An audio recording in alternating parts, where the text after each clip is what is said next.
Let's get it.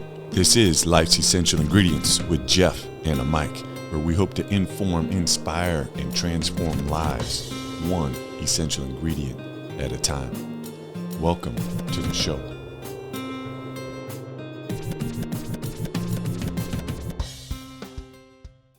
Listeners, we are back, baby. Unfortunately, I'm missing the mic. He got called into work today, so I am flying solo, but we are ready for an incredible episode. And I just want to say thanks again for tuning in. If you're brand new, this show is part of a nonprofit, and the nonprofit's called C4 Leaders. And we're the only nonprofit to utilize the pizza making process to create space for our guests to be seen, heard, and loved. We also write children's books, and then we use the most amazing handmade, hand-tossed sourdough pizza to bring out the best in each other. So if you're interested in checking us out in that space, just go to pizzadays.org. But we are season 5, episode 7. We have Jessica Decaillon coming from Michigan, where for sure she will inform, inspire, and transform your life. The best place to find Jessica is via her website, which is wondersparklearning.com. Wondersparklearning.com. So a little bit about our guest. Jessica is a dynamic founder of WonderSpark Learning, an innovative online learning platform dedicated to sparking curiosity and a love of learning in children. I just love that already right out of the gate. As a seasoned educator with a passion for hands-on interactive teaching, Jessica has built a thriving community of students. Jessica's current class offering includes Mandarin Chinese, Spanish, life skills, STEM, and other language immersion classes. A working homeschool mom herself, Jessica knows firsthand the challenges and rewards of balancing entrepreneurship with family life. Her journey began with a desire to support her own daughter's education while empowering other parents to do the same.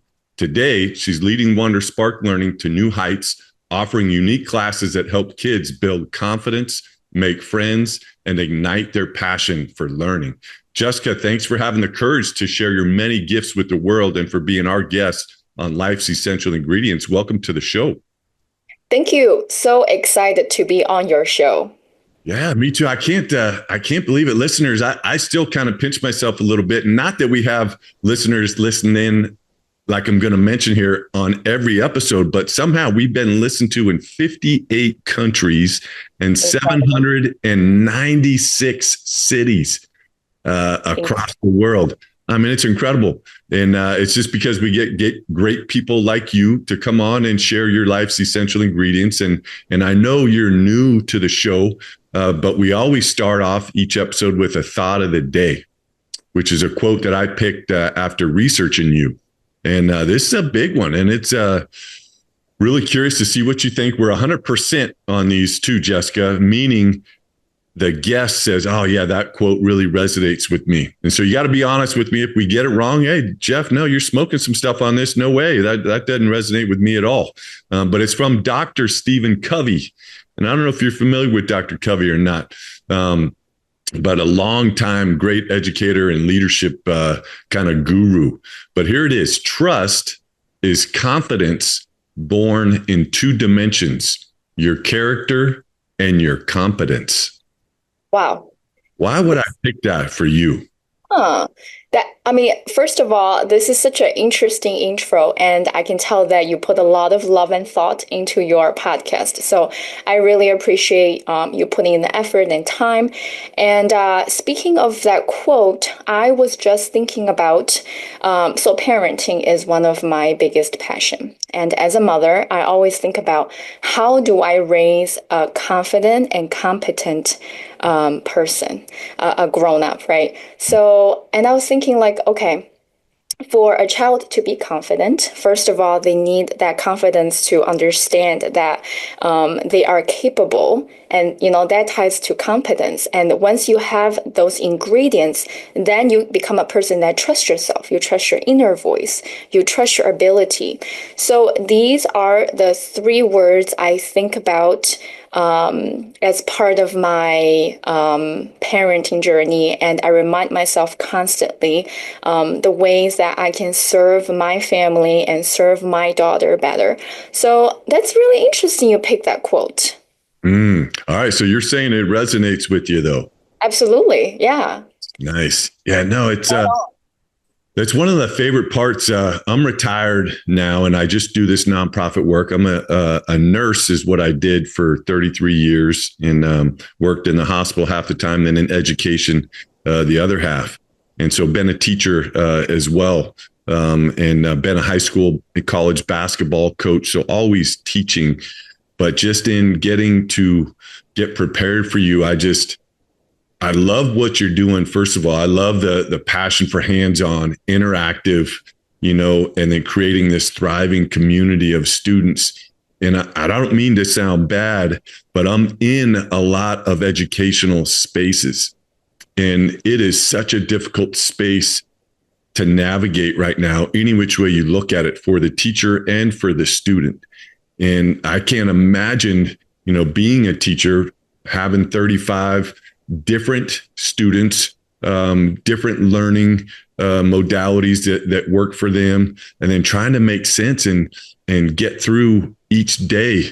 And so I'm so glad that there's opportunities for people that should they want to make a different choice, have people such as yourself that's out there and saying, hey, we're doing a lot of great things to bring learning to life, because I think that piece is really missing right now. And that's why I loved, and that's kind of going to be my first question for you. I love the name of your business, Wonder Spark, and I'm just curious to see why you named it that. But in my mind, I just see a little kid kind of laying out on the grass in an empty field, kind of looking up at the stars, and just kind of looking up in awe, and then getting a spark to think about things inside them and getting creative, and then just learning through that process. But why? Is there any special meaning behind your name of your business? So as a teacher and as a homeschool parent, I always think about like, how can I help my students and help my child discover their full potential? And us as grown-ups, these kids they picked us as parents for a reason, and we are here to serve them. And I think every kid are born with so much potential, so much, is a natural talent. Some people call it just talent that they're born with. But I think every kids are born with so much curiosity, so much love for learning. And the problem I see with a lot of education model is that we're trying to teach the kids the way we want them to learn, whereas kids have their own unique way of discover their full potential. So my mission for my organization is to support children into grow their curiosity, and I want to foster this intrinsic motivation for them to achieve their full potential. I love that. So everything that you're talking about right there, not to swing it back to our nonprofit, but that's a secret sauce. And so the second book that we wrote, it is just kind of sparking that sauce, to use your ingredients, so to say, and combine them with the pizza stuff. But yeah, everybody has that. Every last student that's struggling in the regular classroom right now has it. Every teacher has it. It's out there. It's just gotten a little bit harder to tap into with so many other things going on and so many other challenges that go in to our educational system, that teachers have to deal with, that students have to deal with, just all the distractions, all the stress, all the anxiety, all the fear, that just makes it really difficult, and I'm sure hoping at some point our country can just reboot the whole educational system to make it work like you're saying, for each individual student, and I just don't know how we do that in our current system, with having, like I mentioned, 35 students in your classroom. All of them are going to learn in a little different way. And how do you have the time to give each student what they need to thrive, and to get that spark, what I would call light the fuse with our C4 stuff. And they're going to be off and running, yeah. You are making a difference with your nonprofit and with your book. You're teaching a very important message through a story with a real life experience of making a pizza with your secret ingredients. And I think that us as educators are contributing to the revolution of education. And I think all of us are doing small, like our parts, maybe small parts, but I think we people who care about education, about the next generation of kids, we're all doing our parts. And what I really love about your book is that and it's very much tied back to Wonder Spark Learning. We are trying to make learning relevant to real life. So we are trying to make sure that learning, the stuff that students are learning relates to their real life experience. So you use pizza as an example. We use, for example, when we teach language, we tie back to what the students are interested in, their cultural background, what real life experience, what it feels like to use a language in real life situation. So I think that there are a lot of changes happening, and I have a lot of positive hopes for the future of education. I do too. I do too. I might sound like I'm a little bit of a pessimist right now, but I'm for sure a believer. And it's only you can make a choice. You can choose to see all the negative, or you can take action. Like you're doing, like we're trying to do with our nonprofit, and realize that greatness does reside in all people, and it's just about us creating a space for them to find it. But let's get into you. And this is kind of a goofy question. You take it any which way you want, but I like the listeners to just get to know you a little bit. What was life like growing up for you? So I have a taste of both two very distinctive education system. I grew up in the Chinese education system where the academics are rigorous. We spend so much time memorizing not basic, some of them are very advanced, but memorizing mathematic facts, science facts, Chinese language, and then a lot of left brain stuff, very little right brain stuff, such as PE, physical education, music, or art. And then when I moved to the States, I attended high school here, where it's just a complete it's so different, and there are a lot of freedom for students to explore, maybe too much freedom, and it's absolutely less rigorous. So in my personal homeschooling approach, I'm trying to blend the best of both worlds. And I think with technology and AI, we are able to do so much more than with what we had when we were growing up. So I think that experience, the two very different education systems, really opened my mind to a new way of doing education. And I try to take the best of both worlds and implement that into my personal life and into my business. Yeah, no, I appreciate you sharing that. And it's interesting. We've hosted, I don't know if you're familiar with Rotary. I know you guys have them out there in every city. They're incredible. They're a civic minded group that does great work all over the world, and they do millions of different projects. But one of the smaller things that they do is they have a Rotary Youth Exchange program. And so we've hosted students from Switzerland, France, Italy, and Colombia. And they've come over to the US, and kind of like you, especially in France and Switzerland, the schooling was so much more rigorous, and they don't have all the other extracurricular activities. It's just, hey, you're going to school, and you have to perform in that space, and good or bad. I mean, they start kind of, I'll use the word targeting, but that's not the right word. But they start targeting your potential when you're like in fifth grade of like, hey, you're going to be on this path, so you're going to go here, or here's a path that you're going to go on, which, I mean, how do you figure that out in fifth grade? But it's like, hey, you have to go and perform, and I'm going to use your words because I agree with you, less rigorous here. And I do have a question that's going to come with this. And there's obviously incredible AP classes that every high school offers. But you have to, sign up and kind of earn your way into those, so to say. But there's value in challenging yourself to work harder than you think that you could, and to get that confidence. It kind of goes back into our trust is confidence born in two dimensions, your character and your competence. And I think the rigors of a tough academic institution, high school, college, whatever it is, allow you to bring those words to life. And again, it goes back into what we were talking about, where people have it inside them, but it's just, can we bring that out in them? Yeah, I think that a regular path in this society is that we go to college and then pick a major and then get a degree, hopefully get a job in the degree that we studied for. But I think that I don't have the statistics, but I think a lot of college graduates are not able to find jobs in their field. So I think that this is a traditional path which worked for my parents' generation.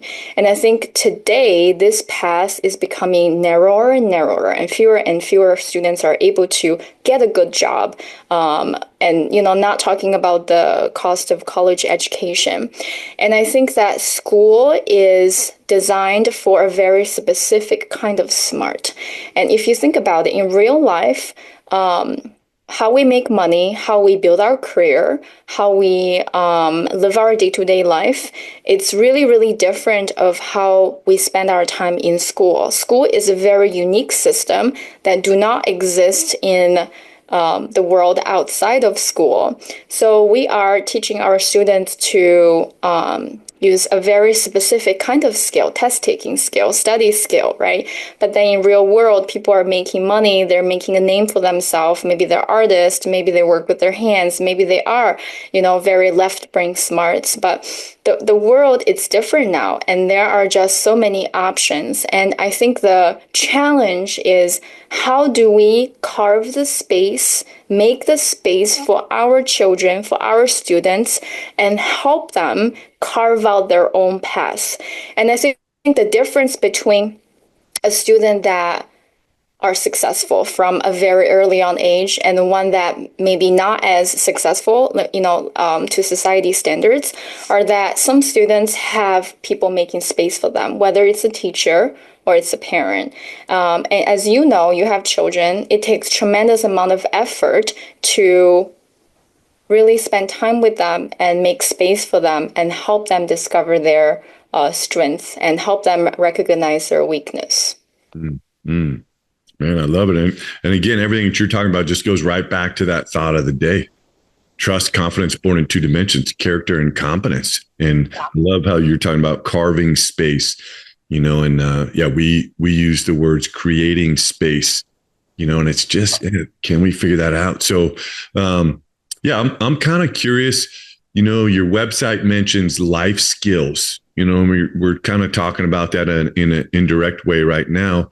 But what are those life skills that you think are needed now and as we're moving forward? You've mentioned, AI a bunch, and just technology, and knowing that, okay, that's going to be a big part of young people's and all people's lives. But that space changes on the daily.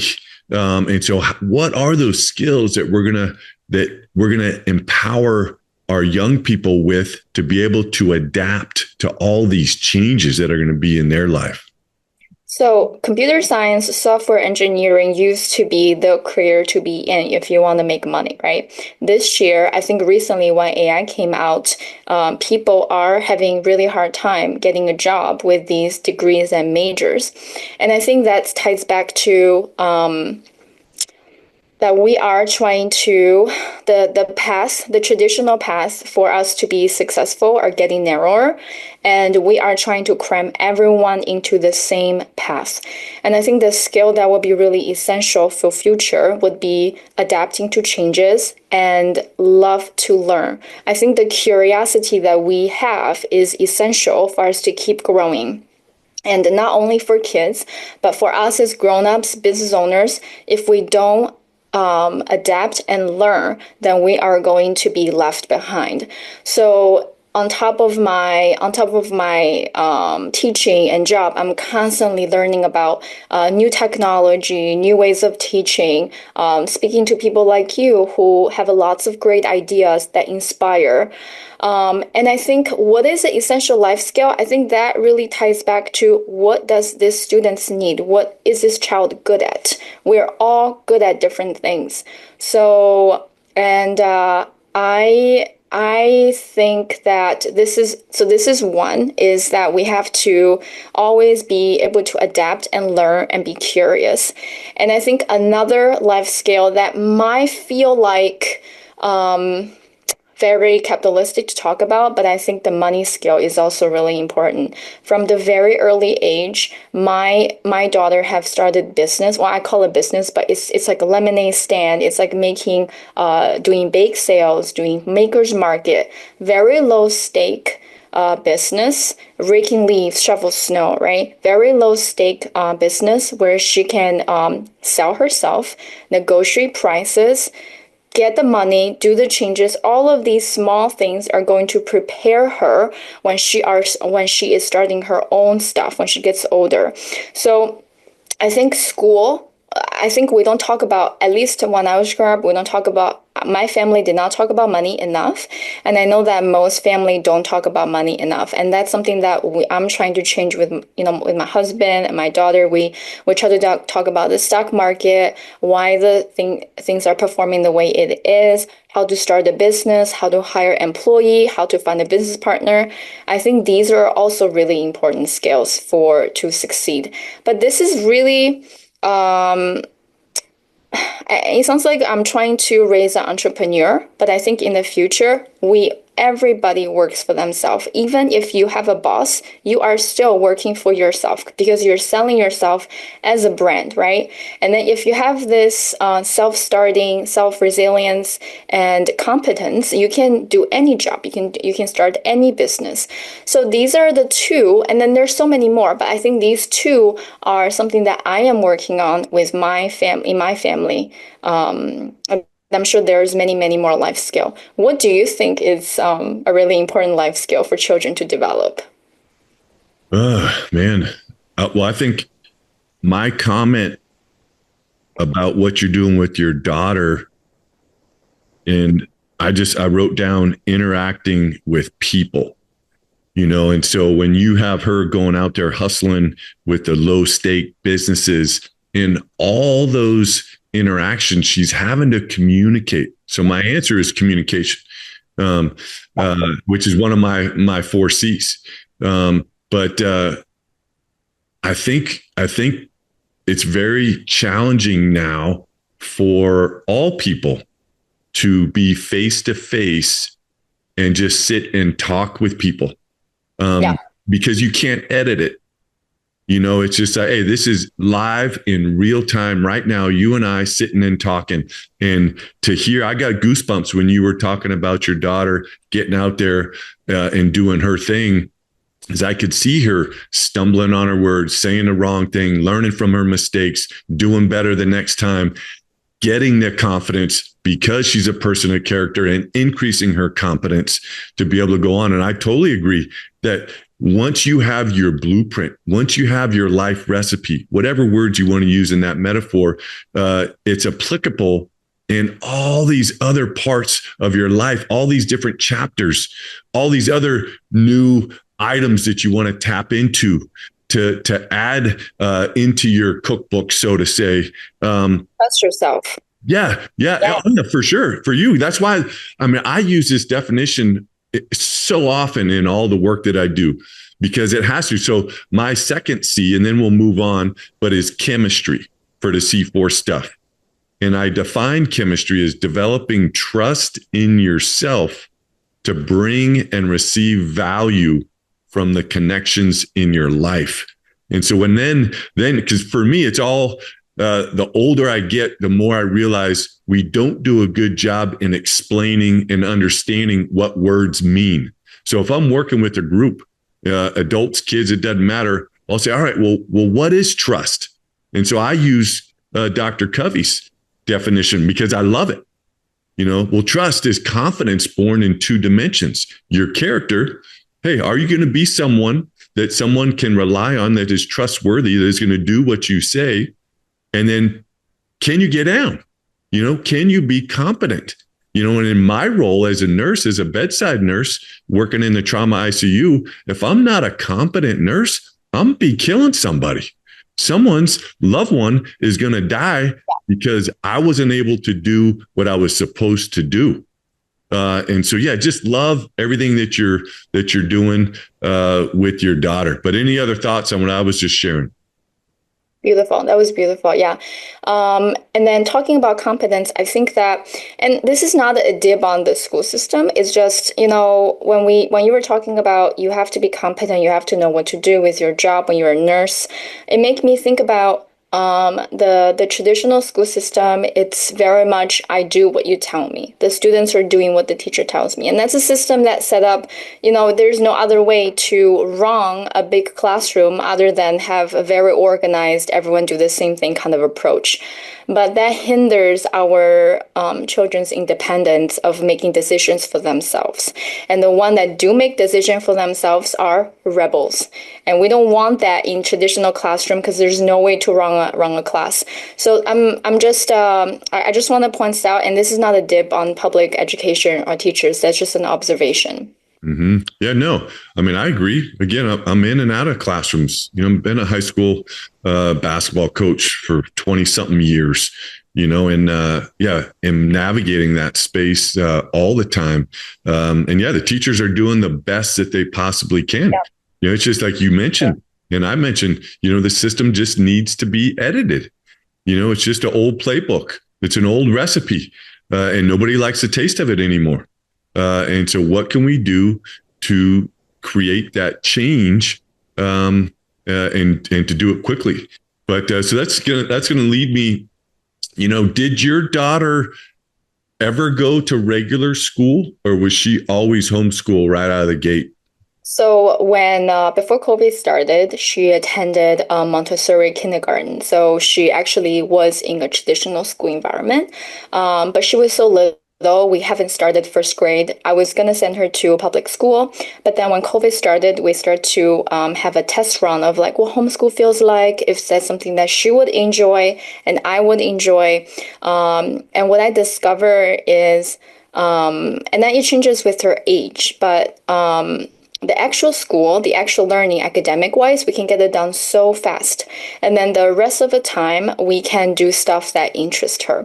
So talking about the chemistry that you mentioned earlier, right? We have she has a lot of project that I'm supporting her with, but aside from academic, the real learning happens outside of the traditional classroom model where she is running her business, she's meeting different people, she's in a different community, talking to different people, building relationships, friendships, developing her skills. I know I went on a tangent, but No, that's great. And you said one key thing in say a high school, so much, everything takes so much time just to get everybody organized in your seats, focus on task. And that's what you said, that on your end at home, you just knock out the task of the learning, of whatever the assignment is. And then you get into the real learning happens. I loved how you said that, outside and going, hands on. And I love Cal Poly San Luis Obispo. I think they still have it. But their motto is learn by doing. And man, that would just get me hyped up if I was a high school getting ready to graduate and looking for a university to go to. That sounds great to me. And for sure. And then if a kid have never tried things, and then aside from the classroom stuff, if they have never tried things that they think they would love, and then right after graduating college, they're just getting a job. That's a recipe for resentment in your career because they have never actually tried, and the sunk cost is so high that they have invested so much in pursuing this one career that there's no way for them to back out.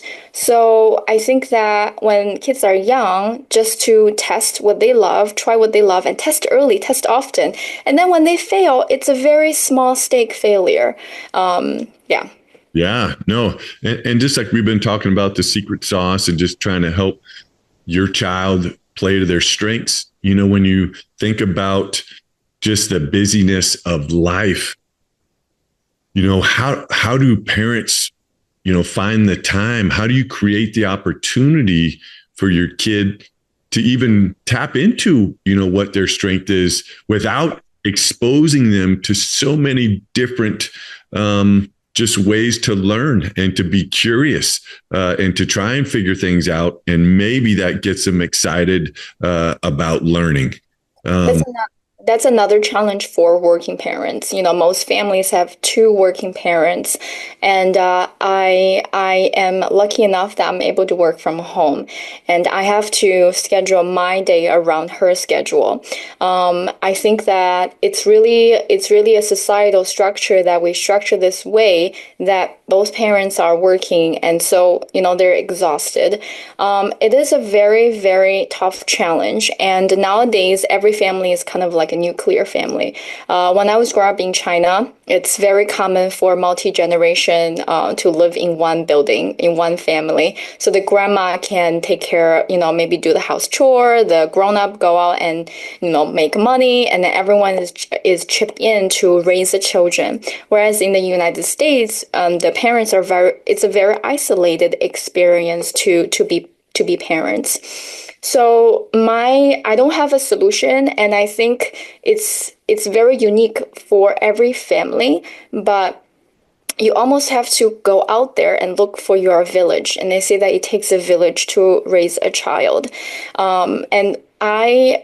For me, some days it feels easy. Like I'm just like, oh, everything is working out.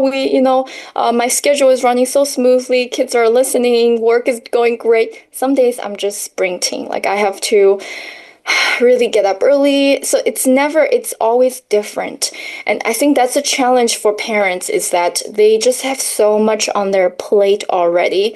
And I think if we can create a society where having a village is a normal thing, then being a parent would be so much easier. But I mean, that's one thing that I'm hoping I could change is to make more connections and to not only build a village for her, but also build a village for myself. Because as a solo entrepreneur, it could be a very lonely experience, and we all need the connections. For sure. And definitely not to get us off topic here, but I'm going to come right back. But loneliness is probably the worst disease that there is and kills so many people that we don't even know about. And that connection, whichever way that comes for people, is how we've evolved as a species. And it's just so needed. But I want to get back to you real quick and just give you a compliment. I know you went to college and got your degree in marketing. And then, obviously life happened and you decided to trust yourself and use your character and your competence and come up with this incredible business. And in doing so, creating space for you and your daughter to have this special time. And I'm sure that was scary. And just like you said, has been a roller coaster. But I just wanted to make sure, it's appreciated, from someone that doesn't know you and that is sharing a little bit of space with you and knowing that you're dedicating your life to youth and to try and give your daughter the best opportunity to get her spark going. Then hopefully that can ignite other sparks and other people that she comes in contact with. And so just thank you for all that you're doing in that space. Wow, thank you. Yeah, no, whole different. You're the principal of a public school. You got 3,000 students. Are you allowing cell phones to be part of the educational environment? My gosh. Okay. I just was talking to my other parents the other day that we should all agree not to give our kids, and they have not given their kids cell phone. I said, let's all agree we're not giving them a phone until minimum 16, ideally 18. Because for me, I am in my 30s. I could not put my phone down some days, right? And I'm so dependent on my device, and I'm a grown up, which I guess there's a little bit of a buffer because my brain is somewhat formed, but for these kids where their frontal lobe haven't even fully developed, do we really want to wire their brain in this way that they are forever, for life, depend on this piece of machine? And this cell phone addiction is more, I think it's a cause of the loneliness epidemic. And if I were a principal of a school, I will plead for parents to give them kids flip phones. Let's go back to flip phones. It's so much better. It's so much cooler anyway. And my daughter has a flip phone. I tried. I'm old school. I try not to be on the phone. I tried going to a flip phone, but then it's like I just went to the bank the other day, and they now are, not that flip phone works for it, but you're so dependent upon the phone for everything. You can't travel without it. No. And so it's just like we've created this world where, yeah, we're just feeding the addiction. And I don't want to get going because this is a hot subject matter for me. And one of the episodes that we had on forever ago was Dr. Anna Lemke from Stanford, who wrote Dopamine Nation. And would be a really good book for you to read or even listen to that episode. But yeah, and she says, yeah, the addiction is just off the chart, and you need to do like a cleanse. And she says it's like 30 days for your brain to kind of slow down and not have that addiction where you're just turning to it. But like you mentioned, I think so often, we're bored. And so we just turn to that. And then that makes us lonely because we're feeling like we're not being part of something, the fear of missing out. And then we don't know how to interact, Yeah, in yeah. real We feel time. like we're connected. When we are browsing our phone, we feel like we're connected, but that's a very false sense of connection. It absolutely do not give you the same satisfaction of having a conversation or hanging out with a friend. But it's easy and we're busy, right? We're Yeah. all busy. The B word, I guess. Yeah, yeah. So, in listening to you to get ready for the show, you mentioned, I don't know if these were your exact words, but spiritual, mental, and physical well-being, of our youth. How do you suggest? We've been talking a lot about public education. How do you suggest to a parent that's listening in now and has a child that's in our educational system and is seeing that they're struggling and not socializing, don't have a whole bunch of friends, what tips would you give that parent to help their child spiritually, mentally, and physically? I think that I was listening to how in Denmark, the Danish society, where the parents get off work at 3 o'clock, they drop their work don't starts until the kids are dropped off at school, and the society is designed to for parents to be there for their children. So I think that first of all, I want every parent to know that they are working so hard, and they are, if you're working a job, if you're taking care of family, if you're a homemaker, if you work outside of your home, you are doing so much. And it's a failure of this society of not providing opportunity to support you. So I want to get that out of the way. And I think that the second thing I want to say is that, so after we get rid of that guilt, if we could put down our and that I'm saying to myself because I was thinking like I need to be the example of who I want my daughter to become. She's not going to become what I tell her. She's going to become what she observes. So I need to put down my phone, pick up a book, have a face-to-face conversation, be there for her, make time, make space for her.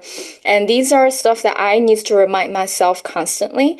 And I think that some parents out there might also benefit from this reminder that really the kids are watching everything that we're doing, and we're all doing our best. Sometimes, some days our best is just laying in bed and read a book with them. Some days our best might, just we can't do any more than taking care of ourselves. So really just be the best version of ourselves, and remember that they're watching. That sounds very creepy. They're watching you. But they are watching everything that you do and you say. Yeah, no, I totally agree with everything that you said. And thank you for saying all that. And I do believe all parents are doing the best that they can, whatever that definition is for them at this point in their life. And I totally agree that the way we've set up our society does not put all of us in the best possible position to be in our kids' lives like they are in Denmark. And it seems like it would be so easy for businesses to make that part of what they offer employees is time to go volunteer, time, once a week to get off a little bit early, to go to your kid's game, to go, home and just be able to do homework and to be intentional about that space. And that led me, I've been writing notes just so when my head's down, I'm taking notes. I'm on my second page now, but I put down, I love Covey. It's a shame that he died too early, but first things first, what is that is first in your life? And, I don't want to speak for you, but it sure sounds like it, of being a good role model for your daughter. Okay, well, what would that look like? And putting those things first. And that's why he just had so many great things. First things first. All right, well, I'm going to knock that one out. But I want to move on here because I want to be respectful of your time. Neurodiversity, what, any resources, ideas, in helping parents navigate that space, and how do you, help your students that are part of WonderSpark? What services do you offer to that segment of our population? Yeah, so we're trying to be very mindful of the difference among different kids, and we always make sure that we reach out to parents. First of all, parents would reach out to us, and we always take very mindful notes. And our teachers are really good at working with children and with their differences. And I think it all goes back to making space for them. And how do we do that? Is that we need, as a business that runs online classes, I try to keep my classes small, and our teachers build relationship with these kids. I'm not a professional I don't have professional training in terms of neurodiversity, but this is a field that, we're trying to be very mindful as educators. Yeah, and it's a long time ago, like season 1 or 2, we had Dr. Rosanna Capella Hodge, I think was her name, out of Connecticut.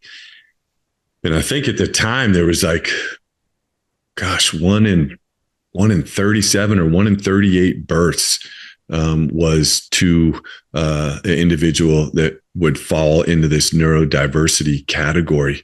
And I think she was saying that those numbers are unfortunately going the other way, and going to be like 1 in 25 in the next 10 years or so, she was saying. And I asked her, did she have any idea what she thought was contributing to some of that? And she said stress, and then I think if you were to take our conversation, and it's been amazing, and we haven't ever used the word stress. You've used the word busy a couple of times. But I think that that's like an underlying kind of just like the iceberg, so to say. We've been talking about the tip of it, and then underneath, I think there's just so much stress in life with, the phone, with juggling 3-4 jobs, with shuttling your kids all over the place, with the crazy traffic and all the accidents now because everybody's on their phone and distracted and everything else. That yeah, somehow we have to figure out how to just help each other through all these challenges, which is what I love that you're doing. And you have mentioned just trying to build connection with the parents of the children, that you're serving.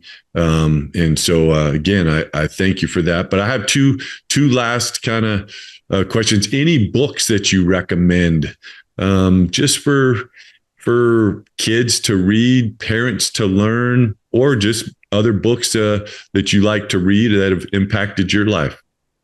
So first of all, the recent one that I read with my daughter is your book. Oh man, come on.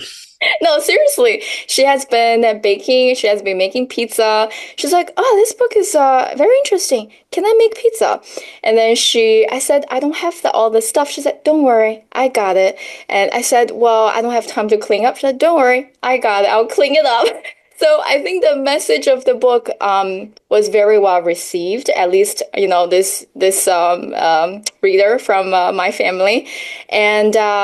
And I think ties back to our conversation today. I think learning needs to be very relevant to the message will be well received if it's relevant to the listener. No matter how much we want our children to listen to what we have to say, if that does not go into their if it's not relevant to them, that's gonna 1 year in, 1 year out. So I really appreciate that book. And a second book that was really huge on my homeschooling journey was a book called Dumbing Us Down. And he was, I think the author was a public school teacher for 30 years, and he was pointing out all the problems that public school has. And that really opened my eye because I was raised in a traditional school system where a lot of problem just become kind of, that's how things has always been, that's how things will always be done.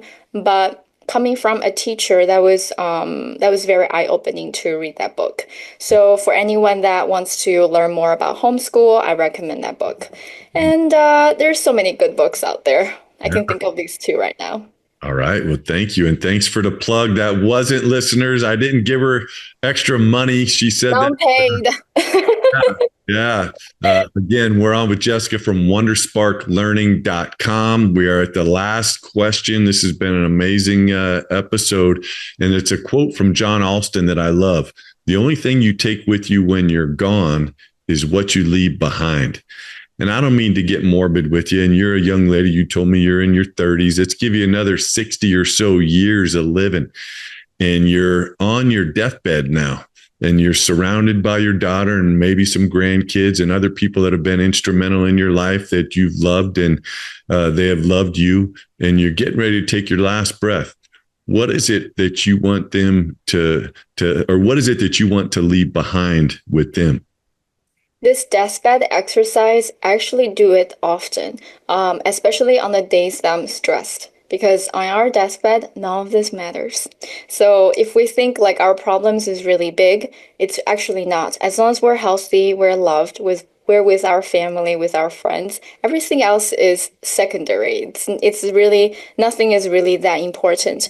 And I think for my children, I want her to know that she is loved and she's lovable and she's loving. And I think we can only impact, us ordinary people. We can only impact what's within our vicinity. But hopefully, our love for our family and friends would become a positive ripple effect. And where that ripple effect end up, I don't know. But I hope that we're all doing our small part to make the world a better place. That's beautiful. We got to end with that right there. Again, listeners, we've been season 5, episode 7 with Jessica Decaillon coming from Michigan. Check out her website, wondersparklearning.com. She's offering a lot of great online classes. Normally my Pasho gets us out, but Jessica, we out. Boom, baby. That just happened.